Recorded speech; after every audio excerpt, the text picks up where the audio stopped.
If the deal passes, lawmakers would then put together a long-term spending package that would fund the government through September.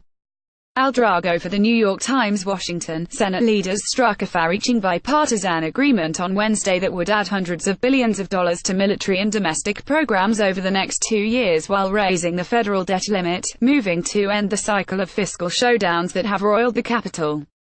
The accord between Senators Mitch McConnell of Kentucky, the majority leader, and Chuck Schumer of New York, his Democratic counterpart, would raise strict caps on military and domestic spending that were imposed in 2011 as part of a deal with President Barack Obama that was once seen as a key triumph for Republicans in Congress. The deal would raise the spending caps by about $300 billion over 2 years. The limit on military spending would be increased by $80 billion in the current fiscal year and $85 billion in the next year, which begins October 1. The limit on non-defense spending would increase by $63 billion this year and $68 billion next year. But the accord was not without dramatics, and its passage in the House is not a foregone conclusion. As proof of that, Representative Nancy Pelosi of California, the House Democratic leader, took the House floor on Wednesday morning in opposition, protesting that the deal did nothing to bring lawmakers closer to protecting young immigrants brought to the country illegally as children. She then delivered a record-breaking speech that tied up the House for the entire day and into the night. The budget agreement, coming a day after President Trump threatened to shut down the government, would effectively negate Mr. Trump's demands to broadly reorder government with deep cuts to non-defense programs like environmental protection, foreign aid and health research that were to offset large increases in military spending. Mr. Trump is to release his second budget request on Monday, but the deal, championed by the top congressional leaders from his own party, amounts to an unequivocal rebuke of many of the budgetary demands he has put forth. The deal would give Mr. Trump military bragging rights. The bottom line is that, thanks to President Trump, we can now have the strongest military we have ever had, the White House Press Secretary, Sarah Huckabee Sanders, said on Wednesday. At least for now, it could put an end to the fiscal crises that Mr. Trump has at times seemed to welcome. Nonetheless, the president threw his weight behind the accord, writing on Twitter, "Republicans and Democrats must support our troops and support this bill. The budget agreement today is so important for our great military. It ends the dangerous sequester and gives Secretary Mattis what he needs to keep America great. Republicans and Democrats must support our troops and support this bill." Donald J. Trump at Real Donald Trump Feb. 7, 2018. If the deal passes on Thursday, lawmakers would then put together a long-term spending package over the coming weeks that would fund the government through September, granting a measure of peace to Washington as attention turns to the midterm elections in November.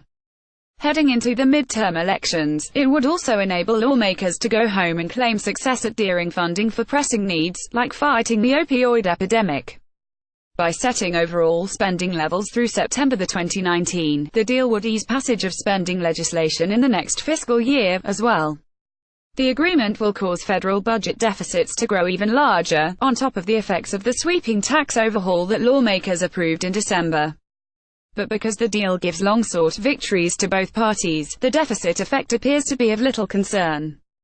Defense Secretary Jim Mattis and Speaker Paul D. Ryan of Wisconsin both quickly embraced it. From the increase in domestic spending, Mr. Schumer said the deal includes $20 billion for infrastructure, $6 billion for the opioid crisis and mental health, $5.8 billion for child care and $4 billion for veterans hospitals and clinics. In addition, the deal includes almost $90 billion in disaster relief in response to last year's hurricanes and wildfires.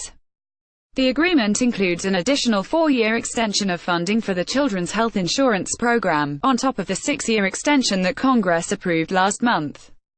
The deal also lifts the debt limit until March 2019, pushing any future confrontation over that issue until after the midterm elections.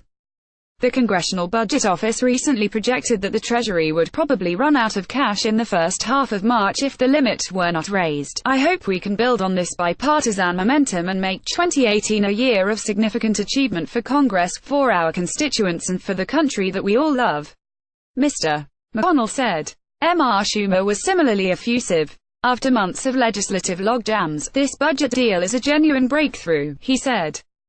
"After months of fiscal brinkmanship, this budget deal is the first real sprout of bipartisanship," Mr. Ryan urged his members to vote for it. America will be safer and stronger because of this agreement. His embrace boosted its chances in the House, where conservatives were cool to it, if not hostile. Hardline conservatives were unsparing in their assessment. This is a dead-end path that will cause great hardship to Americans, proclaimed Representative Mo Brooks, Republican of Alabama.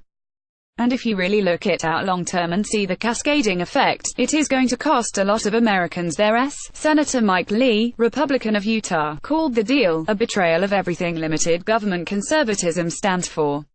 The agreement also incited opposition from Ms. Pelosi, who said she could not agree to any budget deal that was not accompanied by a promise to vote on legislation in the House to protect young immigrants brought to the country illegally as children, or dreamers. Without that commitment from Speaker Ryan, comparable to the commitment from Leader McConnell, this package does not have my support, nor does it have the support of a large number of members of our caucus, Ms. Pelosi said on the House floor, where she delivered a marathon speech about dreamers that stretched for more than 8 hours. She was referring to a promise by Mr. McConnell to begin debate on immigration soon, a commitment not matched by Mr. Ryan. But Mr. Ryan did not rush to offer the assurance that Ms.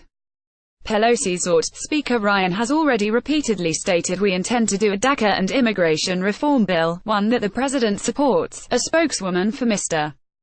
Ryan, Ashley Strong, said, referring to the Obama-era program that shields dreamers from deportation known as Deferred Action for Childhood Arrivals, or DACA, the budget deal would be paired with a stopgap spending measure that would keep the government open past Thursday, when the current funding measure is set to expire. Lawmakers would then have 6 weeks, until March 23, to pass a long-term funding package. The Senate was expected to vote on the deal on Thursday, with the House to follow afterward. It was not clear if enough Democrats would oppose the deal to imperil its passage in the House, given the likely opposition from at least some fiscal conservatives. If lawmakers cannot pass a temporary funding measure by the end of Thursday, either tied to the budget pact or by itself, the government would shut down for the second time this year. Only on Tuesday, Mr. Trump was trying to engage in fiscal brinkmanship, threatening another government shutdown if his hardline demands on immigration were not met. I'd love to see a shutdown if we don't get this stuff taken care of, Mr. Trump said then. If we have to shut it down because the Democrats don't want safety, he added, then shut it down. But budget negotiators seem to pay him little heed. While President Trump threatens shutdowns and stalemates, congressional leaders have done the hard work of finding compromise and consensus, Mr. Schumer said. He added, at the end of the day, I believe we have reached a budget deal that neither side loves, but both sides can be proud of. The deal had eluded negotiators for months, as it became intertwined with delicate negotiations on other matters, particularly the contentious issue of immigration. But after last month's 3-day government shutdown, Senate Democrats were willing to finalize a budget deal separately from the debate over immigration. The deal made for another lonely day for lawmakers concerned about the budget deficit, which was already expected to reach $1 trillion in the next fiscal year, according to the Committee for a Responsible Federal Budget, a fiscal watchdog group. The tax overhaul is projected to add $1.5 trillion to the deficit over a decade, and the budget agreement will balloon the deficit even further. This deal represents budgeting at its worst. Each party is giving the other its wish list with all the bells and whistles included and asking future generations to pick up the tab, said Maya McGuinness, the president of the watchdog group. The deal drew scorn from conservative groups angered by the big increase in spending. Jason Pai, the vice president of legislative affairs for FreedomWorks, said the deal isn't just fiscally irresponsible, it's an abomination. No one in Congress who claims that they're a deficit hawk or a fiscal conservative can justifiably vote for this deal, he said. Follow Thomas Kaplan on Twitter at @ThomasKaplan. Nicholas Fandos contributed reporting from Washington, and Patricia Mazzei from New York. A version of this article appears in print on February 8, 2018, on page A1 of the New York edition with the headline Senate leaders agree to a deal to lift spending.